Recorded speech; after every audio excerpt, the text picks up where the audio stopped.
Morning, everyone. So, as you know, today is the turn of your physics video, and in this video, already I have informed that now we will start the practice from sample papers.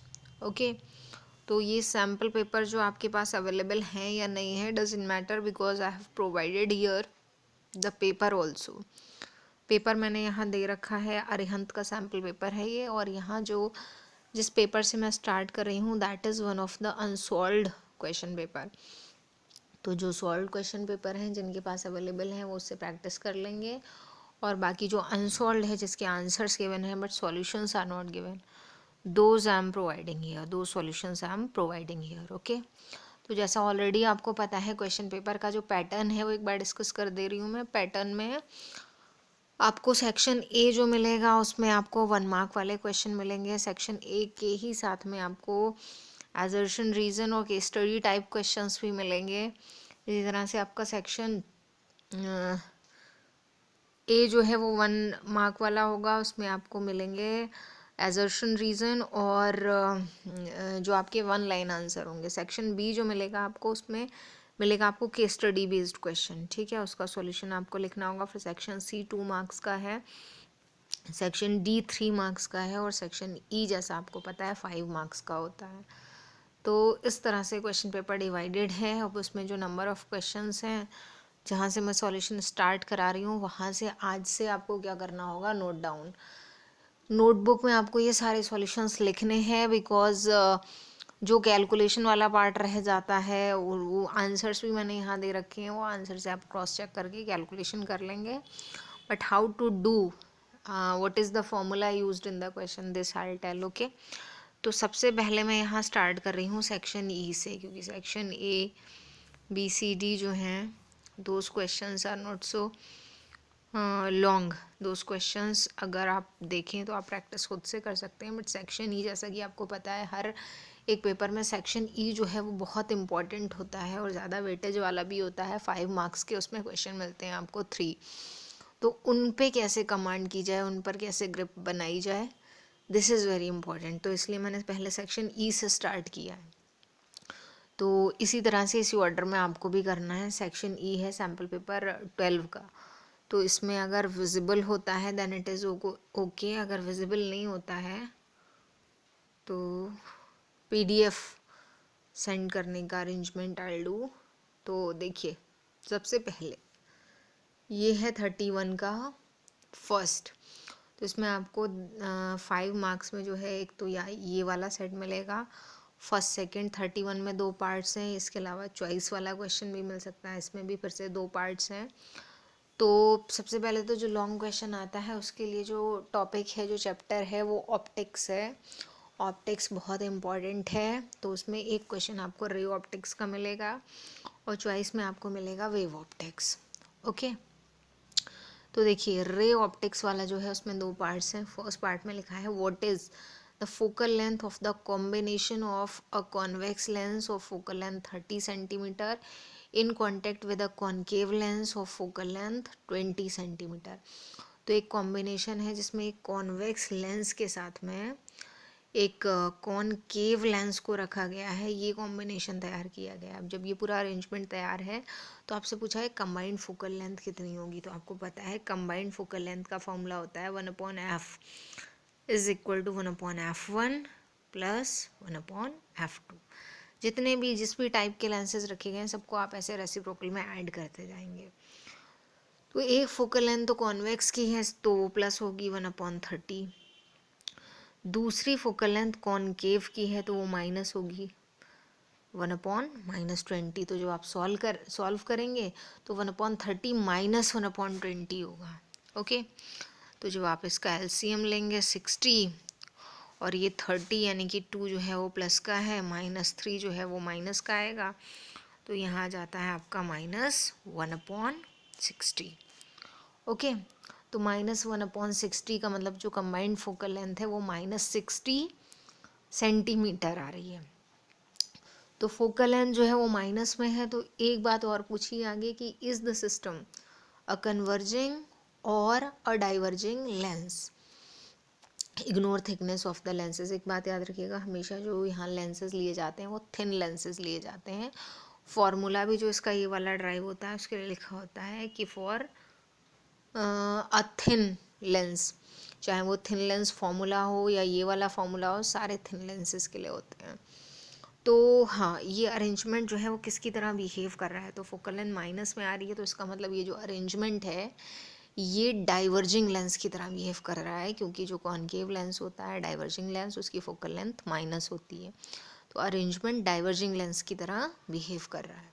Okay, तो आपका ये first part finish हो गया। अब ये जितने भी weightage में आता है, जैसे अगर हम एक आइडिया लगाएं तो 5 मार्क्स का ये पूरा एक कंप्लीट क्वेश्चन है यहाँ से लेकर यहाँ तक। तो ऑब्वियसली ये 2 मार्क्स में ऊपर वाला होगा, क्योंकि ये छोटा पोर्शन है। नीचे वाला थोड़ा बड़ा है, वो 3 मार्क्स में होगा। अब इसका सेकंड वाला पार्ट जो है, इसको स्टार्ट करते हैं। तो सेकंड पार्ट जो है वो आपका लिया गया है TIR से। तो TIR में प्रिज्म वाले क्वेश्चन होते हैं। प्रिज्म पर जब रे इंसिडेंट होती है तो TIR सफ़र कर रही है या नहीं, उसी के लिए दे रखा है कि at what angle should a ray of light be incident on the face of a prism of refracting angle 60 degree so that it just suffers total internal reflection at the other face. The refractive index of the material of the prism is 1.524. तो जो condition आपको given है वो मैं यहाँ draw कर दे रही हूँ। ऐसा दे रखा है यहाँ पर कि ये एक प्रिज्म है, naming should also be there. ये प्रिज्म है ABC, और जैसा कि आपको पता है कि दोनों साइड इसके नॉर्मल होते हैं। तो दीज आर द 2 नॉर्मल्स। एक रे इंसिडेंट होती है यहाँ पर, ये आपको एंगल ऑफ इंसिडेंस फाइंड करना है I। ओके, उसके अलावा आपको पता है अब आगे का प्रोसेस ये होता है कि रे प्रिज्म के अंदर सीधी चलती है, और इस वाली जब AC वाली फेस पर आती है तब उसके साथ क्या होता है। तो वैसे तो रे को आप बाहर दिखाते हैं प्रिज्म के रिफ्रैक्शन के लिए, डबल रिफ्रैक्शन होता है, लेकिन यहाँ लिखा है कि it just suffers total internal reflection. तो अगर ये TIR सफ़र करती है तब तो ये अंदर आ जाएगी, दूसरी वाली फेस की तरफ रिफ्लेक्ट होकर। अगर नहीं करती है तो यहाँ से बाहर निकल जाएगी। लेकिन जस्ट सफ़र्स का मतलब क्या होता है, जस्ट सफ़र्स या ग्रेजेज अलोंग अगर लिखा है तो उसका मतलब ये इस वाली फेस के अलोंग मूव कर रही है, ना तो बाहर ही निकलती है ना रिफ्लेक्ट होके अंदर आती है। तो यहाँ पर जो एंगल ऑफ एमर्जेंस बनेगा वो 90 डिग्री का बनेगा। ओके, उसके अलावा ये बीच में जो मैंने 2 नॉर्मल दिखाए जो एक दूसरे को कट कर रहे हैं, तो 2 एंगल यहाँ भी बनते हैं। तो ये लेफ़्ट वाला जो एंगल है ये R1 है, राइट वाला जो एंगल है वो R2 है। उसके अलावा यहाँ एंगल ऑफ प्रिज्म दे रखा है 60 डिग्री। ओके, तो आपको फाइंड क्या करना है कि कितने एंगल पर वो इंसिडेंट हो कि जब दूसरी सरफेस पर आए तो वो इस सरफेस के अलोंग मूव करे, यानी कि TIR को जस्ट सफ़र करे। ओके, तो इसके लिए हम यूज़ करेंगे स्नेल्स लॉ। सबसे पहले कहाँ यूज़ करेंगे, इस वाली फेस पर। तो हम लिखेंगे कि for surface AC by snell's law. तो स्नेल्स लॉ का फॉर्मूला जब हम लगाएंगे तो हम इस डायरेक्शन में लगाएंगे कि साइन E अपॉन साइन, अंदर वाला जो राइट वाला एंगल है उसको हमने R2 लेट कर लिया है, sign E upon sine R2। क्योंकि अगर हम इस ऑर्डर में लिखेंगे तो हमें रिफ्रैक्टिव इंडेक्स का रेशियो मिलेगा ग्लास टू एयर, यानी कि म्यू, और वो दे रखा है यहाँ पर 1.524। ओके, फिर जब आपको साइन R2 फाइंड करना है तो साइन R2 हो जाएगा आपका 1/1.524 इंटू साइन E, और साइन E कितना है 90 डिग्री, तो 1/1.524। इस क्वेश्चन में थोड़ी सी कैलकुलेशन ज़्यादा मिलेगी इस टाइप में, और आपको साइन टेबल का भी यूज़ करना पड़ेगा। तो 1/1.524 को जब आप सॉल्व करेंगे तो 0.6 समथिंग इसका आंसर आएगा। और इस आंसर को आपको क्या करना है, क्योंकि अब ये साइन R2 आ रहा है, जब आप R2 फाइंड करेंगे तो साइन इनवर्स दिस होगा। तो इसको आपको जो है वो साइन टेबल आती है, उसमें देखना पड़ेगा कि साइन इनवर्स 0.64 जितनी भी वैल्यू है उसका आंसर कितना आता है। तो ये आंसर जब आप साइन टेबल में सर्च करेंगे तो अप्रॉक्सीमेटली इक्वल टू आपको मिलेगा 41 डिग्री। ओके, तो 41 डिग्री आपको ये राइट वाला एंगल जो है चुका है। अब आपको पता करना है इंसिडेंस, तो उसके लिए आपको ये लेफ़्ट वाला एंगल भी पता होना चाहिए, क्योंकि अब जो रिलेशन यूज़ होगा वो रिलेशन होता है R1 left angle plus R2 right angle is equal to A। Okay, तो रिलेशन अब है हमारे पास R1 plus R2 is equal to A। यहाँ से आप क्या फाइंड कर सकते हैं, R1, तो R1 हो जाएगा A माइनस R2, और A ऑलरेडी गिवन है 60 डिग्री, माइनस R2 मैंने आपको बताया कितना, 41 डिग्री। 60 डिग्री माइनस 41 डिग्री, तो R1 कितना बचा आपका, 90 डिग्री, 19 डिग्री। ठीक है, तो ये आपका आया R1। अब आपको फिर से स्नेल्स लॉ लगाना है, कहाँ लगाना है, इधर वाले पोर्शन में, AB वाली फेस पर। तो अब आपका रेशियो क्या हो जाएगा, sign i upon sine R1। इस ऑर्डर में चलेंगे तो फिर से रिफ्रैक्टिव इंडेक्स का रेशियो मिलेगा ग्लास टू एयर। तो अब हम लिखते हैं sine i upon sine R1 is equal to mu. Okay, देखिए फ्रेश पार्ट पे लिख दे रही हूँ मैं, sine i upon sine R1 is equal to 1.524। Okay, find क्या करना है आपको, साइन आई, तो साइन आई आपका हो जाएगा 1.524 इंटू साइन R1। अभी आपने देखा साइन 19 डिग्री आ रहा है। अब यहाँ फिर से साइन टेबल का यूज़ करना होगा, और क्या करेंगे, 1.524 को किससे मल्टीप्लाई करनी होगी, साइन 19 की जो वैल्यू आती है। फिर जो आपका आंसर आएगा आई का, उसके लिए साइन इनवर्स। यहाँ कई बार साइन टेबल का यूज़ करना है। अब साइन टेबल जब आपके सामने होगी, टेबल को एक बार अपने सामने रखिए, देन हाउ टू रीड, अगर कोई प्रॉब्लम आ रही है then I will help you. Okay, तो एक बार इसकी भी मैं वीडियो सेंड कर दूंगी कैसे साइन टेबल को रीड करते हैं, but firstly practice yourself. Okay, तो ये आपके दो क्वेश्चन थे किसके, रे ऑप्टिक्स के। अब आते हैं वेव ऑप्टिक्स वाले पोर्शन पे, जो कि ये है। तो देखिए यहाँ पे वेव ऑप्टिक्स की जब आप प्रैक्टिस करेंगे तो और वाले में फर्स्ट पार्ट, उसमें लिखा है in YDSE young's double slit experiment में मोनोक्रोमैटिक लाइट L1, पहली लाइट L1 यूज़ की है जिसकी वेवलेंथ है 700 नैनोमीटर, और उससे 10th ब्राइट फ्रिंज मिलती है किसी पॉइंट P पर। स्क्रीन पर कोई पॉइंट P है, उस पर 10th ब्राइट फ्रिंज मिल रही है।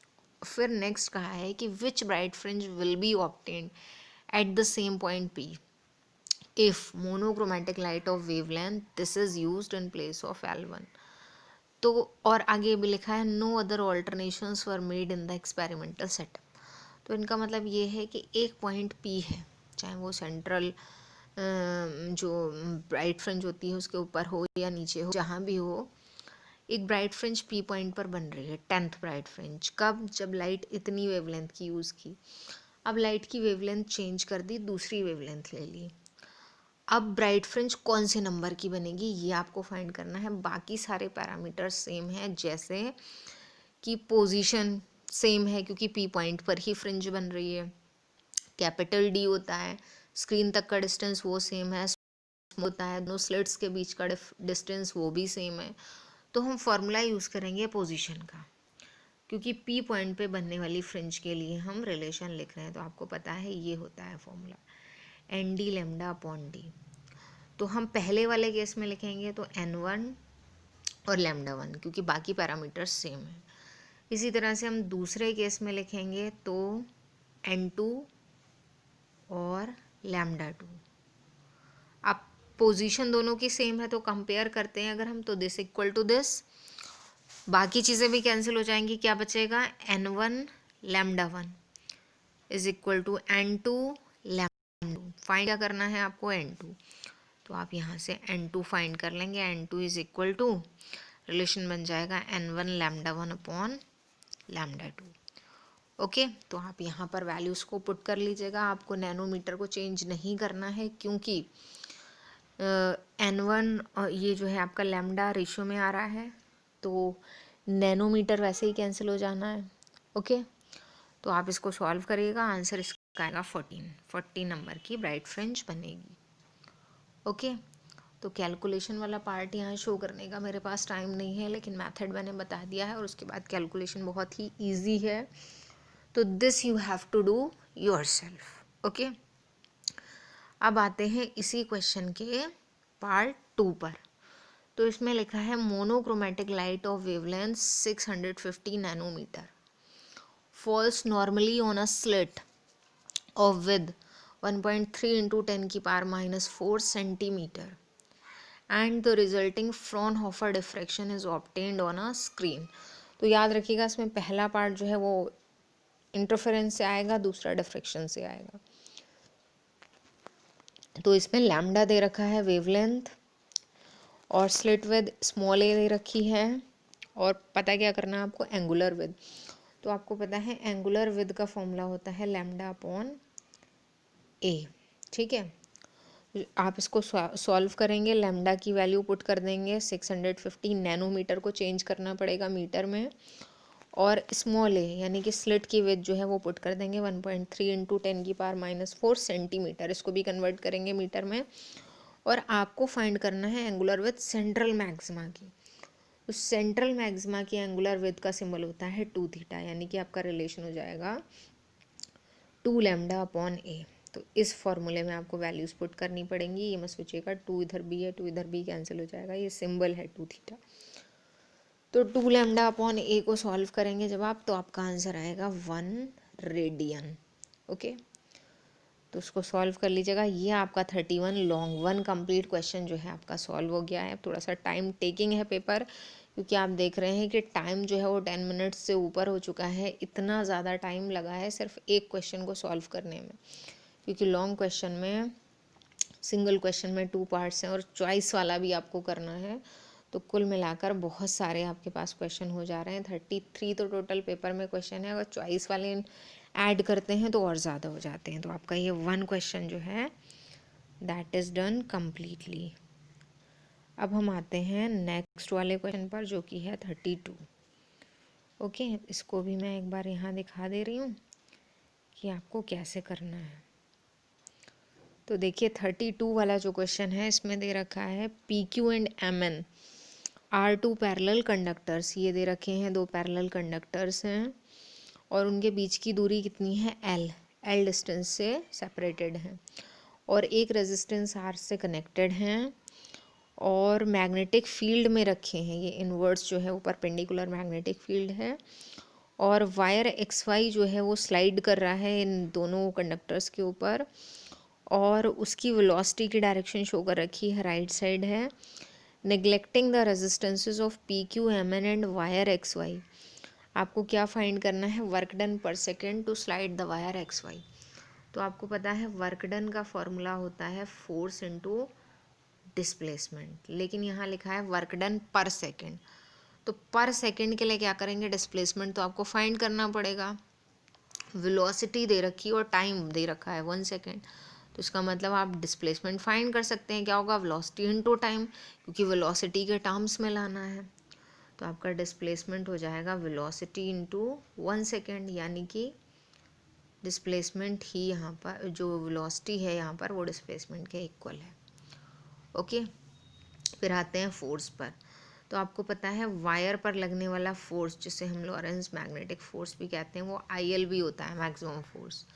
अब यहाँ पर आई जो है वो जाई upon R, E M F upon R होगा, और ई एम एफ की वैल्यू जो है वो B L V upon R into L into B. तो इसको अगर आप सॉल्व करें तो B square L square V upon R, ठीक है, बी स्क्वायर एल स्क्वायर और अपॉन आर, और ये आ रहा है आपका वी। अब ये था आपका फोर्स।